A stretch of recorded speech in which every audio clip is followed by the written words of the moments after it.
nagsisimula na ang liquidation sa bangko. Maraming pinagkakautangang personal ang daddy niyo. And I'm sorry to say, mawawala sa pag-aari ninyo ang rural bank. Wala na pong bang ibang pera si Daddy? Well, everything is tied up with the bank, including the fishery.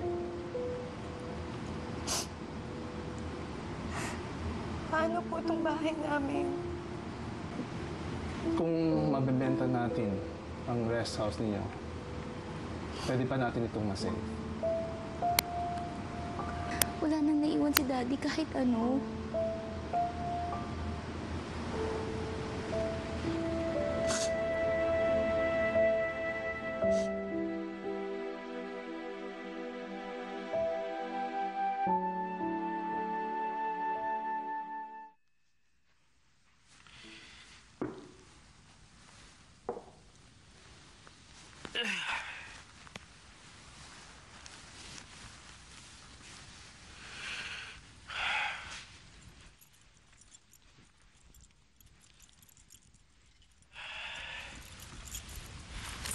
Hi.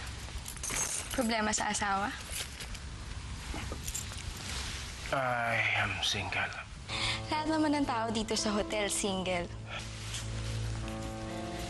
May pangalan bang single man na kasama ko ngayon? Mark, May kwarto din ba siya?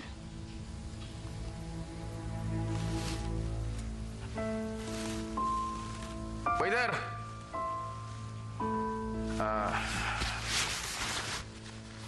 Ito.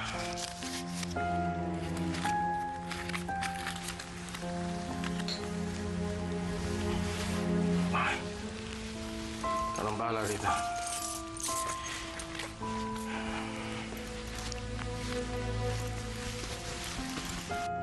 Baka magalit si Antonio kapag late ka na naman. Kaya kailangan mag-ayos ka bago siya dumating.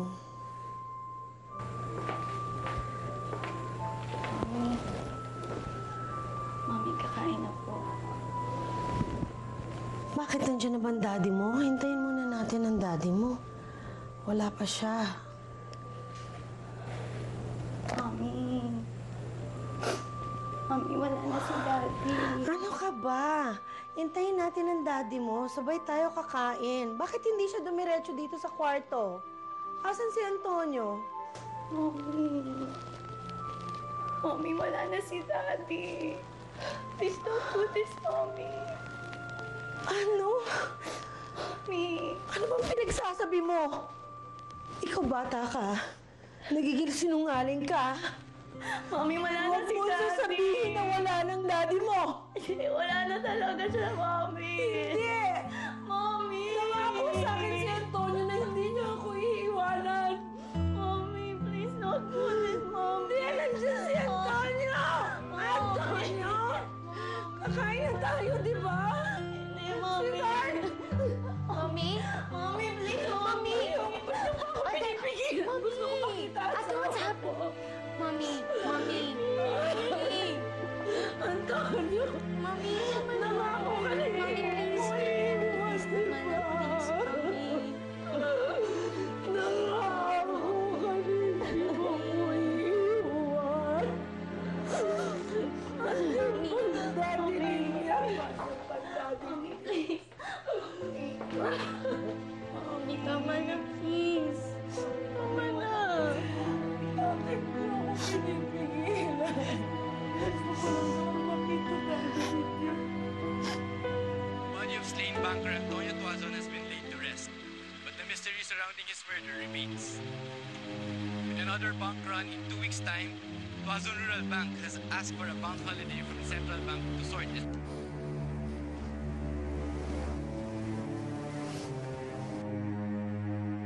Mas mainit pa ba ang balita kaysa sa akin?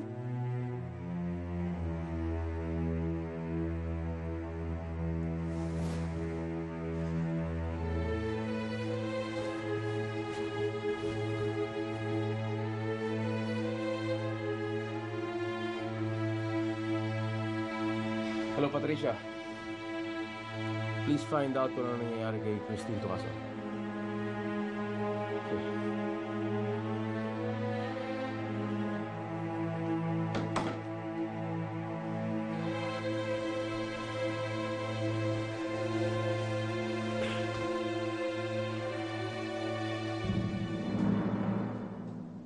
Parts, patid naman ako sa ospital, oh.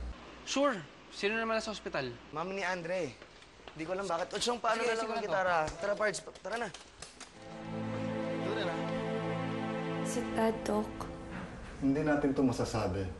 Nasa pasyente kung gusto niyang mag-snap out of this. But don't worry. We have the best facilities here for such cases. Miss, room of Christine Toazon. Sorry sir, pamilya lang po. Kapatid niya ako eh. Pamilya ako. Sir, room 303 po. Salamat. Pare, maraming salamat. Sige. Miss, totoong hospital ba to? Specialized service po rito, sir, para sa nagna-nervous breakdown. Parang di ko kasi kilala tong ospital na to eh.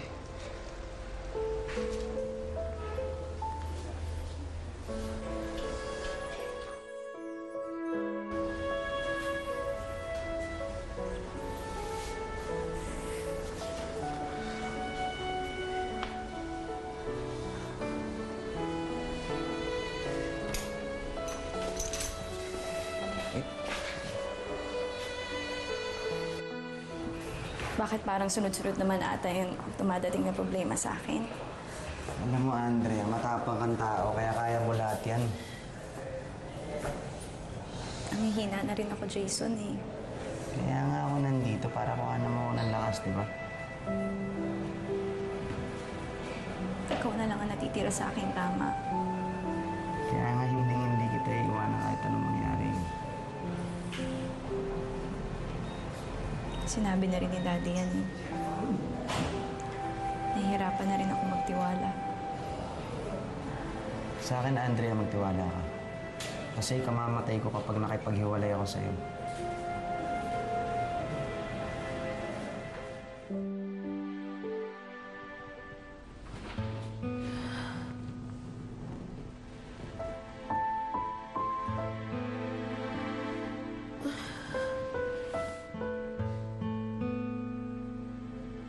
Antonio?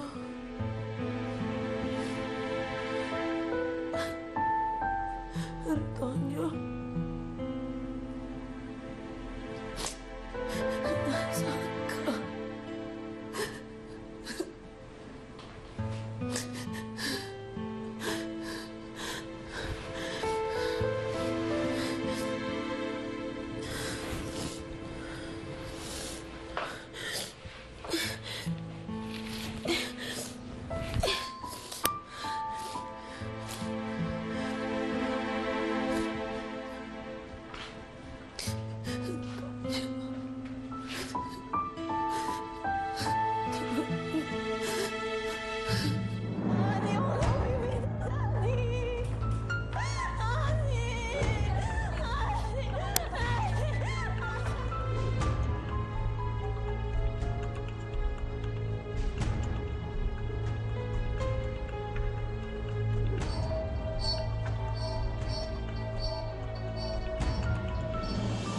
Meron kayong board meeting ngayon?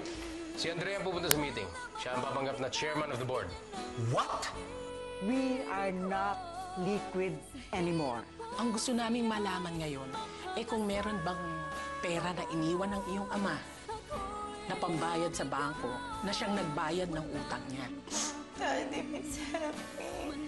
3 beses na kami nagkikita. Ay, hindi, 4 pala. Sa iba-ibang lugar. She's the right girl for me. Kailangan mo pa ganyan ka na. Marami pa tayong mga plano, di ba?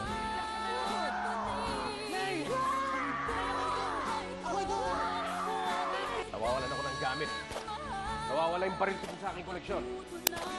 Malalaman din natin kung kaninong baril yung pumatay kay Daddy.